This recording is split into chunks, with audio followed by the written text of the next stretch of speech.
Welcome back. You were Talk today. It's Thursday morning at 6:20. Now we'll have the papers in just a minute, but here is what else is coming up on the programme this morning, my friends. Rishi Sunak will arrive in Israel later today amid concerns their conflict with Hamas will escalate to include the rest of the region. We'll speak to a Middle East expert at 7:10.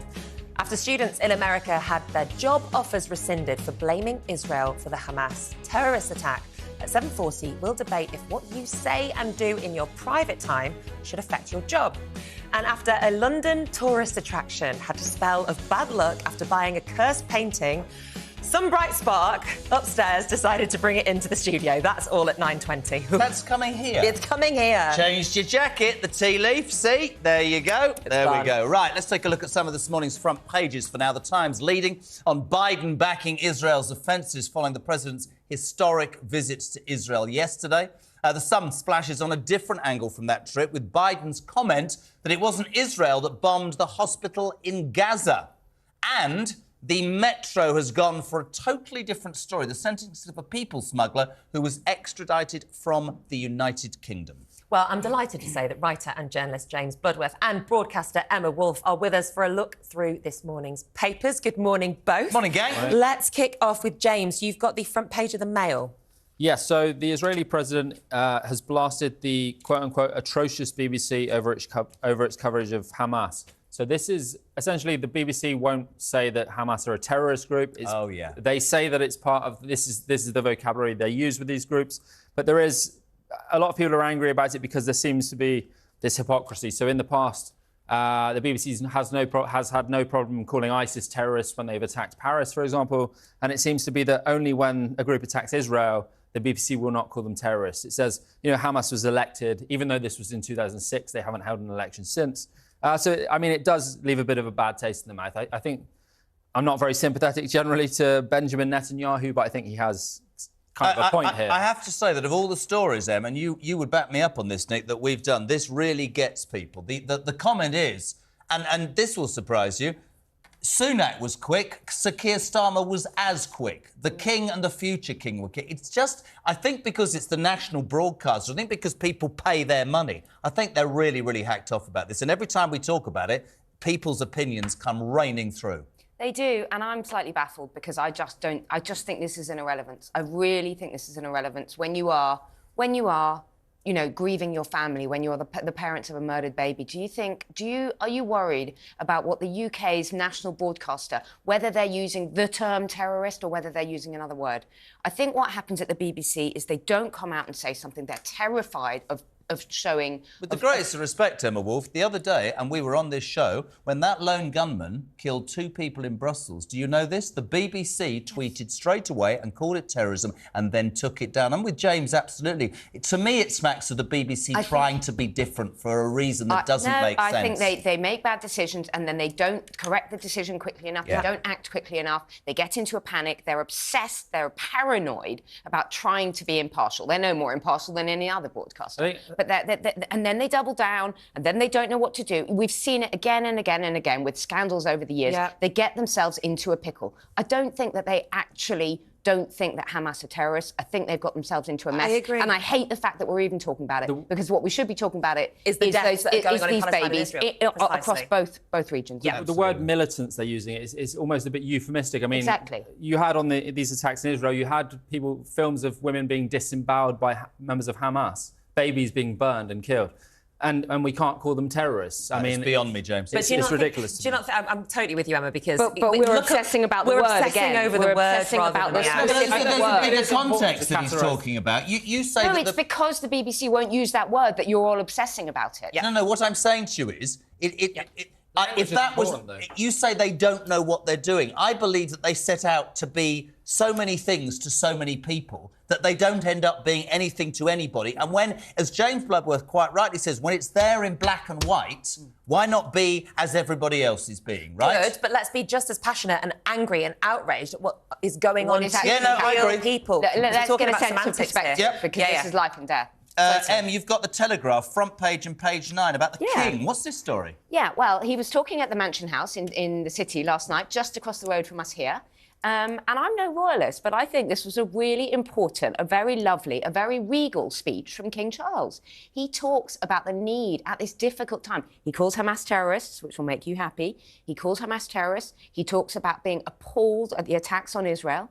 But he also asks for compassion. He talks about the importance at this terribly dark time of uniting rather than dividing. He calls the UK a community of communities, which is interesting.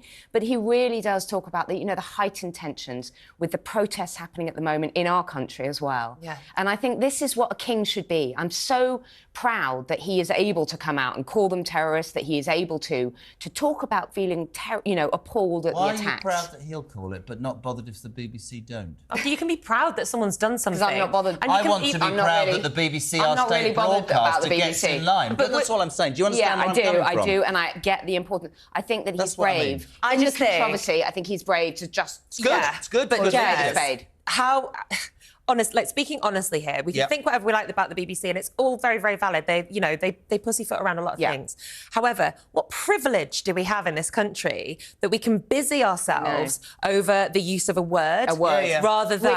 But the point I'm making is... A dozen grieving mother doesn't even know that word, doesn't even know whether we're using the word attack or terrorism or... Royalists, happy that he's leading? I mean, I'm not a royalist. I think he's right about not letting social media, the rancor you see on social media, divide us. I think one of the things with social media is you come into contact with all kinds of views that before social media you didn't. So the kind of the opposition, if you like, is almost represented by the worst kinds of people when you just look at it on social media. So you think, if you're on the left, you think all the people on the right think this. And it's an anonymous space. It's very extreme stuff. It's an anonymous space. You can fling all sorts of unbelievable vitriol at people. You don't see them as a person. And the most extreme people make the most noise. It's interesting what you said about social media. We talked about this yesterday in some detail, didn't we? I mean, everybody's using social media, and certainly that attack on the hospital, we still don't know what the truth is. There are rumours overnight that it was just the car park. And you don't know what to believe. So actually, when somebody like King Charles, who, people might not be royalists, but many people are, that's leadership, which is a good thing. That's what I mean. Just 2 weeks ago, we had Home Secretary Suella Braverman saying multiculturalism has failed in the UK. And then you've got King Charles saying the UK is a community of communities. We should be proud. He's the most British you can get. And his mother was the same. We should be very proud of our rich heritage, our diversity within the UK. And then to have the Home Secretary to say multiculturalism don't give has Suella failed. a hard time. It's only 6:30. I'm not giving her a hard time. I'm joking. Hey, I'm just getting caught up on words. Now, listen, you will understand this next story in the Times, because I don't know if you two upstairs in your lovely room saw this, but she nicked her jacket from Zara and had to take it back. The theft of 2,000 objects from the British Museum, James. She's bleeping around. Terrible attitude. I have got changed. Have you been to the British Museum and nicked some artefacts as well? No, I'd only be nicking them back because they nicked them in the first place. Oh, God. Jay, what you got? Yeah, so, I mean, the theft of 2,000 objects from the British Museum has, according to George Osborne, who seems to get everywhere. I thought he was editing the Evening Standard still. But he said it's got the makings of a good exhibition in itself. I kind of agree with that. But it would also be interesting to hear, alongside that, the story of how these objects were stolen in the first place. I think that's got that kind of mystery element to it. When the British Museum stole them, arguably, from their original... Marbles. Yeah, exactly. The Elgin marbles. You're losing your Elgins. There is a section in the story where George Osborne talks about potentially lending the Parthenon marbles back to Greece. But then would they give them back? Good luck getting them back. Another missing item. FedEx. Good. Now, Emma, we're going to do this, and Madam on my left, the tea leaf's going to kick off. Oh, you're going to presume what I think, are you, Jeremy? Well, it's not difficult to ascertain. Page 17 of the Mail. J.K. Rowling explained to me in basic layperson's terms. I'm learning. J.K. Rowling is a famous, Harry Potter author. Yes, I know. She is a famous, I'm telling everybody else. All right, then. She's a famous opponent of gender ideology. She's really, really stood up for, the fact that women are women, and she says trans women are not women. That's her thing. And she's now saying she will happily do a spell in the clink if Labour bring in this hate law, the new hate law, a hate crime, to call someone by the wrong pronouns. She says, no, that's fine, I'll do 2 years in prison if they make me use incorrect language. She says it's a forced denial of reality and the importance of sex. So I was talking to Mike Graham about this yesterday. I mean, it's quite extraordinary, actually, because after 13 years of Tory rule, even I believe that the Labour Party has some stuff to offer, and I genuinely mean that. Scary. But to honestly say that if you say they and he or she or it or whatever, and you could go to jail, when we're talking about the things in the wider world, is that really good? Does that make sense, Emma Wolf? And it's very, very...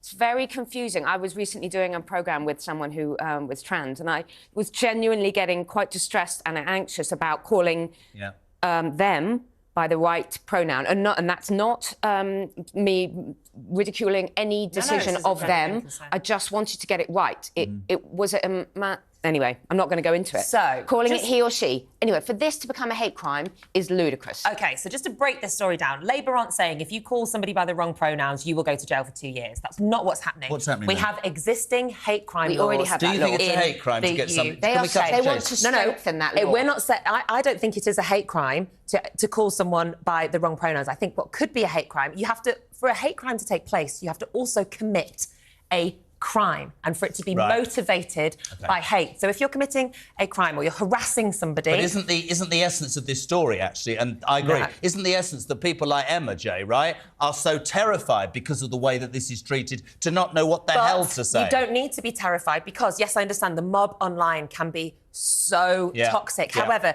all the non-binary, all of the trans people that I know, if you accidentally use the wrong pronoun, they'd be fine with it. Just like if someone was to call a married woman who was then divorced by her previous, married name. Is it a hate crime to call you a tea leaf?